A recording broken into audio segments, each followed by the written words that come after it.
is that Andrea is going to hold the microphone and also advance my very beautiful PowerPoint slides. So if you look up at the screen, you will see I have a bunch of pictures. They're designed to distract you from what I'm saying. So if I say anything that's really out there, you maybe won't attack me later. Okay, so that's how it's going to work. So you're going to hear me saying, Andrea, next slide, please. All right. Great pleasure to be here. Wonderful to have a fantastic Winnipeg weather. It's been very, very cold in Edmonton for the entire year, so it's good to have a bit of summer today. I really enjoyed it. So, my myth, I'll get to that in a second. A couple of weeks ago, I was reading an Australian newspaper, and I read this column by a columnist who was ranting about the dumbing down of news. At the end of his rant, he concluded with this sentence: of course, news is no longer news, it is entertainment. And that's what got me thinking about the media that I want to discuss. So media experts actually agree with that sentiment, and they've coined a whole bunch of terms to describe this phenomenon of news as entertainment. They call it newsac, tabloidization, politainment, and then the word I have up on the screen there, infotainment. We're told that infotainment is really, really bad for us as citizens, and that it's toxic to democracy. This is where I needed it. Sorry, I have a lot of slides, so my apologies. So this is my myth, that real news, or so-called real news, is democracy's oxygen, and that infotainment has the deadly effect of carbon monoxide. Now, critics of infotainment believe that the so-called real news that was produced in the good old days before television, like what we see on the screen here, that old-style news, was really great stuff.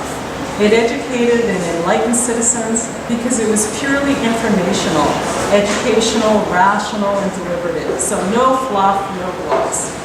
And critics bemoan the fact that real news has been replaced with a different style of news storytelling, which I'm going to visually illustrate here. Okay, that's supposed to flash and boom. By a new kind of news storytelling, one that borrows liberally from popular culture and entertainment genres. So what's wrong with this? What's wrong with having a little entertainment with our news? Well, according to the myth, information is obscured when news is fun. Or are we going to have to get a microphone stand? Yeah. Okay. You guys hear me? So information, or infotainment, we're told, promotes style over substance by highlighting the most trivial, superficial, and sensational at expense of real information. The news media are supposed to be giving us brain candy. It's a lot of fun to eat, we enjoy consuming it, but it's very bad for us. And as the slide shows, as Neil Postman put it 25 years ago, we are amusing ourselves to death with this form of entertainment. So I absolutely agree that political knowledge is essential to a healthy democracy. And citizens need information about politics and government, not least to make informed decisions at election time.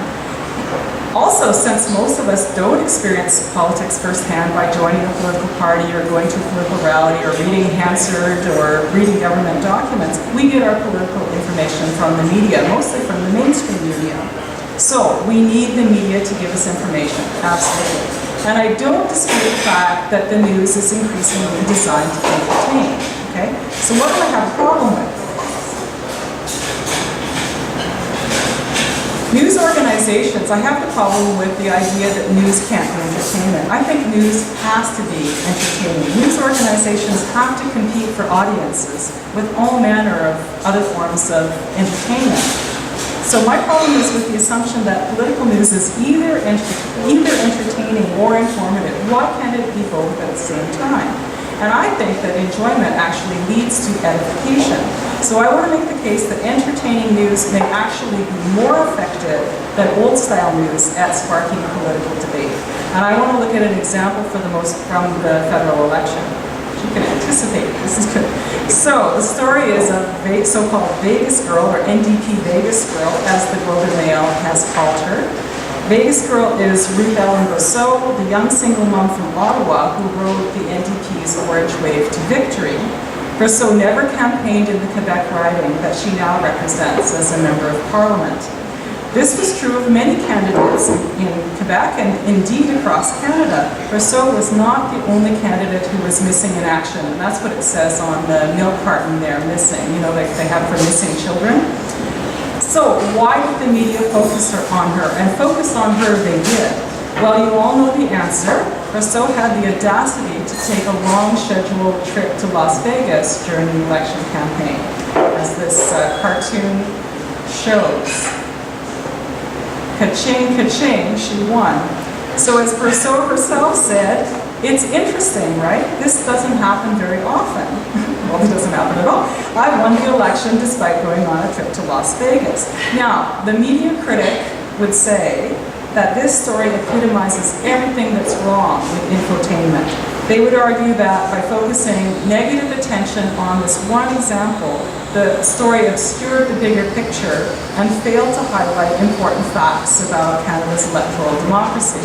So the critic of infotainment would say, we really didn't learn anything from the story except that a candidate went to Las Vegas during the campaign. Well, I disagree.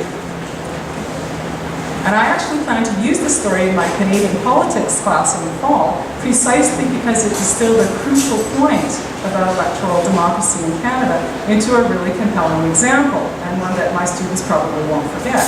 So Ruth Ellen Brosseau is the classic standard bearer. They're often called placeholder candidates. They're the people who put their name on the ballot to support their parties, and they think there's a snowball's chance in hell of getting elected. They don't need to campaign. They're not going to get elected. It happens all the time. Okay? So in any given campaign, there are hundreds of Ruth Ellen Brosseaus. That she got lucky is a quirk of our first-past-the-post electoral system, which over-rewards parties with regionally concentrated support, like the NDP in Quebec this time, like the Conservatives in Alberta, where I come from. This is an electoral quirk that few people know or even care about. But because of the Vegas girl story, a lot of Canadians did pay attention. We all know that you can get elected, even if you're a standard bearer, if the electoral winds shift just the right way. And this story, in my experience, in my observation, prompted quite a virulent public reaction expressed in letters to the editor. There were dozens of letters to the editor. There was quite the discussion on social media, such as Facebook. And there was a huge debate about just the sort of outcome that you can see on this cartoon, Jack and the kids. But there was a debate about how fair, unfair, or fair it was that Brosseau was elected, and the discussion went well beyond her individual case. The debate showed that Canadians were thinking and talking about really important normative issues, questions of political theory even. Is the electoral system fair? Does it over-reward some parties at the expense of others? What is a fair outcome? What is good representation? Is having 19-year-olds in the House of Commons good representation? People ask that question. What sorts of characteristics and qualities do we want in our elected representatives? Isn't it great that a single mom is in the House of Commons? Should the people we elect more accurately reflect the diversity of the population? That's the sort of discussion I saw in reaction to the Ruth Ellen Brosseau story. And the reaction also showed, and I think this is crucial, that citizens who consume news are not dupes, and we're not dopes either. People did not read the story uncritically. In fact, they read it very critically. They challenged it. Some people felt Brosseau was singled out unfairly because she's a young female, minimum wage earning single mother, and she defies the prototype of the elected politician, the prototype that we see up on the screen there, older guys in suits. Others said the press was unduly targeting the NDP and NDP standard bearers in Quebec. For example, here's the view of one letter writer to the Globe and Mail, and I'll just read out a bit of what he said.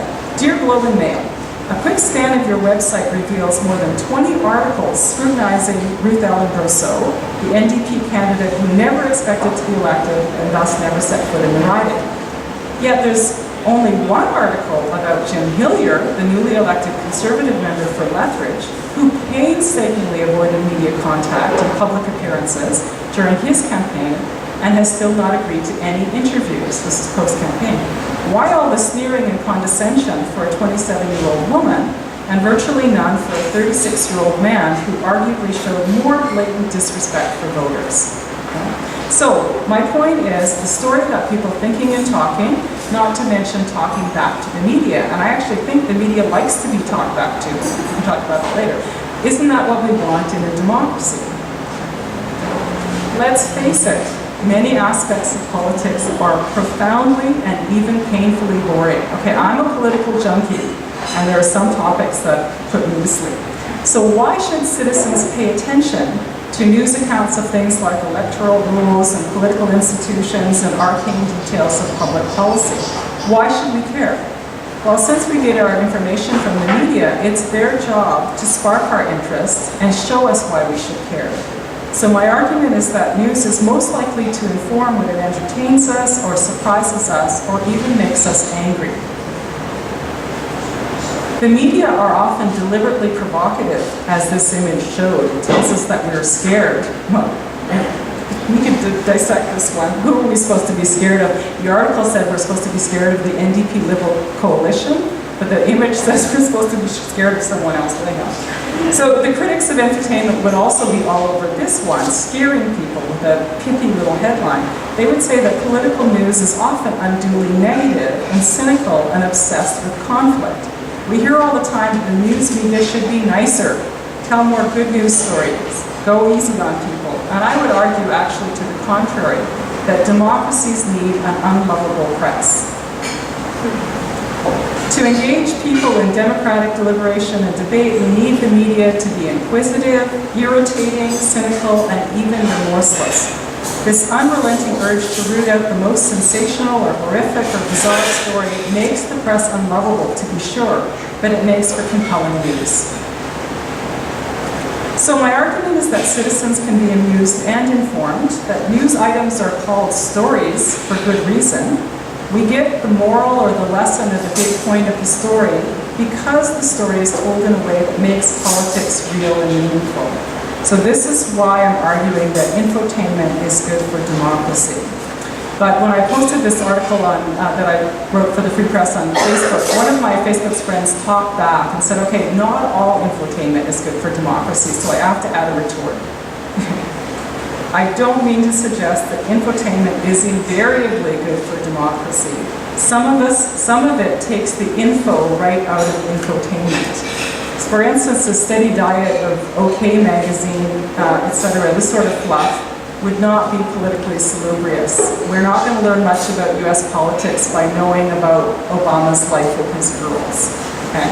So what I'm talking about is the type of infotainment that is simultaneously educational and enlightening. I'll just end with this. The Rick Mercer report is a superb example. I also use Rick Mercer in my class all the time.